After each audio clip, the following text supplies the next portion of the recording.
Assalamualaikum warahmatullahi wabarakatuh. Halo, salam sehat untuk kita semua. Perkenalkan, nama saya Samiati. Saya mahasiswa aktif Prodi Agribisnis Fakultas Pertanian di Universitas Trunojoyo Madura. Kali ini saya akan membahas mengenai sifat biologi tanah. Untuk kali ini kita akan membahas tentang yang berkaitan dengan bahan organik, mikrofauna, makrofauna, bakteri, dan fungi tanah. Yang pertama, itu membahas mengenai bahan organik. Apa saja peranan bahan organik bagi tanah? Yang pertama, itu memperbaiki sifat-sifat fisika tanah, meliputi membentuk agregat tanah, memperbaiki komposisi tanah, membuat tanah lebih lunak sehingga mudah diolah. Yang kedua, memperbaiki sifat-sifat kimia tanah, meliputi menetralkan keasaman dan kebasaan tanah sebagai sumber unsur hara dan melepaskan hara terikat dan meningkatkan KTK tanah. Yang ketiga, itu memperbaiki sifat-sifat biologi tanah, meliputi sebagai sumber energi bagi jasad hidup tanah, meningkatkan jumlah dan aktivitas mikroorganisme, dan menambah kandungan humus tanah. Baik, selanjutnya kita akan membahas mengenai mikrofauna dan makrofauna. Berdasarkan ukurannya, dapat dibedakan menjadi mikrofauna, mesofauna, makrofauna, dan megafauna. Tapi untuk kesempatan kali ini kita akan membahas mengenai mikrofauna dan makrofauna. Yang pertama itu ada mikrofauna tanah, meliputi bakteri tanah, fungi, nematoda, dan protozoa. Baik, yang pertama itu ada bakteri tanah. Berdasarkan bentuknya, bakteri dibedakan menjadi 3, yaitu spheres, roots, dan spiral. Yang pertama itu ada kokus. Bentuk kokus itu bulat seperti gambar di samping.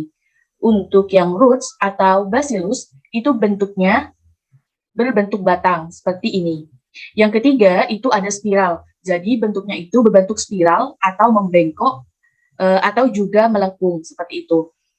Tapi umumnya bakteri itu dibedakan menjadi 2, yaitu aerob dan anaerob. Aerob itu merupakan bakteri yang menggunakan oksigen bebas, sedangkan anaerob itu merupakan bakteri yang tidak menggunakan oksigen bebas. Umumnya bersifat heterotrof, artinya bakteri tanah ini tidak bisa memproduksi makanannya sendiri. Berdasarkan kelompok fungsional, bakteri dibedakan menjadi 4, yaitu bakteri dekomposer, bakteri mutualis, bakteri patogen, dan bakteri litotrof atau kemoautotrof.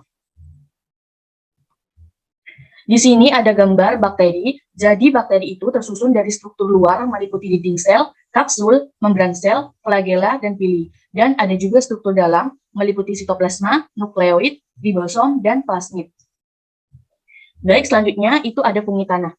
Tersusun dari filamen panjang atau yang disebut dengan hifa, reproduksi seksual dengan spora dari fusi 2 nukleus, dan juga mengalami reproduksi aseksual dengan spora tidak dari fusi 2. Ada 5 kelas fungi, meliputi Oomycetes, Zygomycetes, Asomycetes, Deuteromycetes, dan Basidiomycetes. Dapat tumbuh dengan baik meskipun di lingkungan yang agak asam dan dapat tumbuh pada substrat berkadar air rendah. Karena di saat di suatu lingkungan itu mengalami kebakaran, maka salah satu organisme yang akan tumbuh terlebih dahulu itu adalah fungi atau jamur. Selanjutnya itu ada nematoda. Nematoda itu merupakan cacing yang tidak bersegmen. Jadi bedanya nematoda dengan cacing tanah adalah nematoda ini tidak bersegmen dengan panjang 1 mm dengan diameter 15-35 mikron. Hidup bebas dengan memakan bakteri dan fungi. Predator. Jadi predator yang dimaksud adalah memakan nematoda dan protozoa. Nematoda juga bersifat omnivora. Artinya dia bersifat pemakan segala. Dia berproduksi secara seksual. Selanjutnya itu ada protozoa. Protozoa merupakan organisme uniseluler yang bersel tunggal, eukariotik yang memiliki membran nukleus dan bersifat heterotrof. Artinya protozoa tidak bisa memproduksi makanannya sendiri dan hidup soliter atau sendiri. Selanjutnya itu ada makrofauna tanah. Jadi makrofauna tanah itu dibedakan menjadi cacing tanah, rayap, semut, dan kumbang.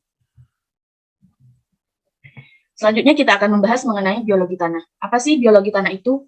Jadi biologi tanah merupakan studi tentang komponen hidup dalam tanah meliputi bakteri, jamur, actinomycetes, ganggang, dan fauna tanah lainnya. Aktivitas organisme tanah meliputi iklim, tanah, dan vegetasi. Tekstur tanah itu ada sand, silly, dan clay. Lalu agresi tanah berperan dalam pengolahan tanah dan serapan kation. Lalu selanjutnya ada pori dan biji tanah berperan terhadap pergerakan air dan udara dalam tanah dan ruang bagi organisme tanah. Air tanah berperan dalam pertukaran udara dan reaksi kimia tanah.